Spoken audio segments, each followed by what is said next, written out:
Alright, the book I read for my independent reading novel was called The Chocolate War by Robert Cormier. It was a really good book, but the main reason I picked it was because I like chocolate, and it sounded like a good book to read, you know? Alright, it was published in 1974.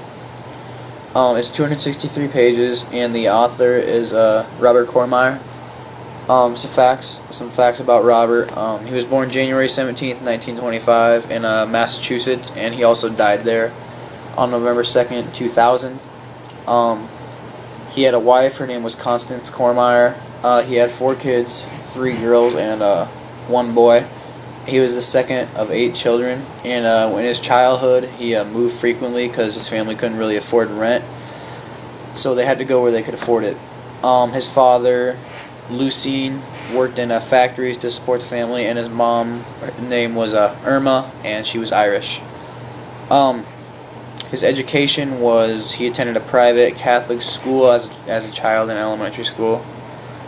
He went to college at Fitchburg State, where he published his first book. His inspiration for writing most of his books is that he is concerned with the problems facing like children in society, basically, and he reflected that stuff in his novels. Like, he basically gives problems. His other works are I Am the Cheese. I've heard of that one. I think I'll probably read it. And After the First Death. Some awards he's won is Margaret A. Edwards Award in 1991, and that goes to like someone that's really helped out children in an area or something, or just helped out children in general, which he does. He also won the Phoenix Award in 1997.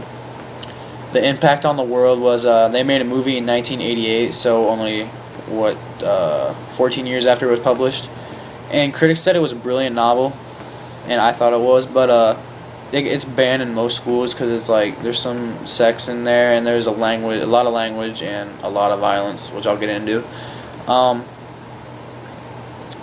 It's a really easy book to understand once you know the characters, and the main characters are Jerry, and he's a freshman that's going to the setting in the school, which is Trinity, in the 70s, basically. It's that was during, the hippie age and stuff. A lot was going on then. There was technology was just starting to come around and everything, so it was a pretty big era. He goes to a private school. It's called Trinity, and he gets into a big mess about selling chocolates. But just know that the main character is Jerry, and he likes football. He's a quarterback on the team, and his best friend is the Goober. That's what they call him, the Goober, and it's usually someone he can turn to during this book. There's a secret school society called the Vigils, and there's a guy named Archie Costello, and he's the head of that society. And the main teacher in this book is Brother Leon. That's what they call the teacher, his brother. He's basically an evil teacher, and he's like in with with the Vigils and all their work that they do. The Vigils, the only thing I compare them to is like just a secret society. I don't know. It's actually real though, so it's not. I don't know if the Illuminati's real or anything, but that's the only thing I could compare it to. Emil Janza is the school bully, and he gets into a mess with Jerry later on. Alright, the summary of the book. Jerry has a poster in his locker, and it says, "Do I dare disturb the universe?" And he'll usually turn to that during the book, and he does disturb the universe. And the universe is basically just the school. Okay. So when Jerry first gets there, he runs into the Vigils and Archie, and they talk to him, and Jerry's friend Goober gets an assignment from them. They give out assignments to students, usually freshmen, sophomores, underclassmen, to do, and Goober's assignment was to go to room 19 and unscrew every desk to the hinges, so they're just hanging there by a thread. And then right in the morning when the teacher and the students come in, they touch them, they'll all fall over. So they're basically just sabotaging it. And after he did this, Goober, he was crying when he did it because, I don't know, he was just scared. And he's basically emotionally unstable after it. And then Jerry gets an assignment, and they have a big Trinity has a big chocolate sale every year, and Jerry gets an assignment to not sell chocolates the first 10 days, and he does it so they can kind of defy the teachers, I guess. And but the Vigils agreed that the chocolate sale would be a success, and they agreed with Brother Leon.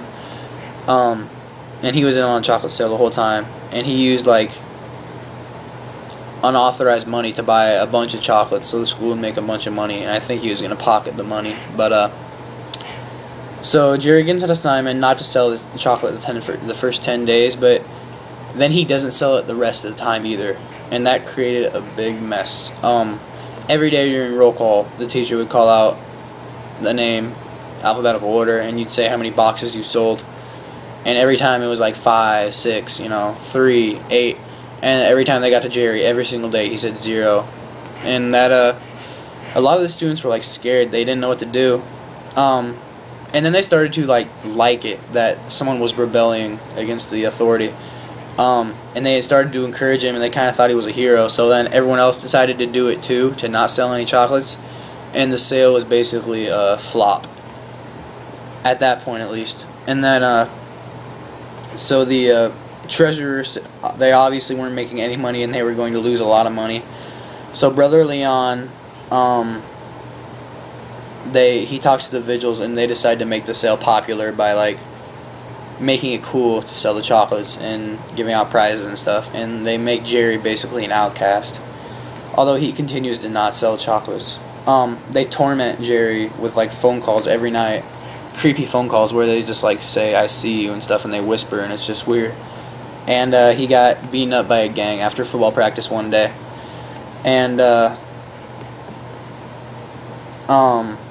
at the end, after all the boxes had been sold, they bought 2,000 boxes, and 19,000 or 1,975 of them had gotten sold or something like that. So they had Jerry's boxes left, and Archie had a big idea where they were going to go to have a big raffle against Emil Janza versus Jerry Renault. And so each student would get a raffle ticket, and it was just basically like a huge assembly. And the raffle ticket would look like this. Okay, it'd say Emil Janza, right uppercut to Jerry. They basically were fighting in the middle of a ring, and the opponent can't defend themselves. And they would pick a random card like this out of a big, huge box, and then the crowd would just go crazy. They wanted to see someone get beat up. Some people would say Jerry, right hook or whatever, but usually it was for Janza to hit him. So you'll just have to read and find out what happens at this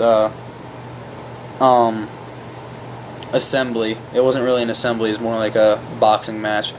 So you'll just have to read it and find out. Okay. Basically the themes of this book were power of fear.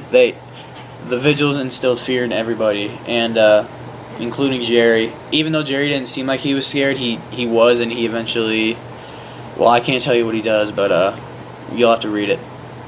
And it's just like school. You always have fear at school that something's going to happen, or you can't do this because, a teacher might see you or something like that. And then another theme is, do you dare disturb the universe? I wouldn't, because it's too much trouble and it's too much work to do anything in this world.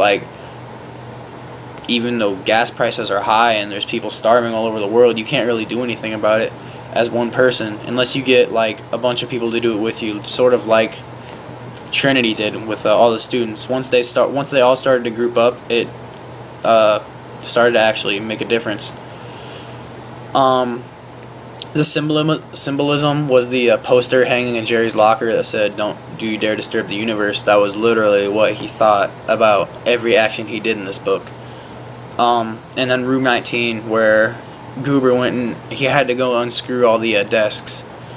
That was where the Vigils just let everything almost to the brink of being broken, but then they let the students do it themselves. So that's kind of what the Vigils did with the desks, because if you touched it, a desk would fall over, and that's basically what the Vigils do to the school. they make it to the brink of being broken. I would recommend this book. It's a really easy read, but like when you think about it, it goes way deeper.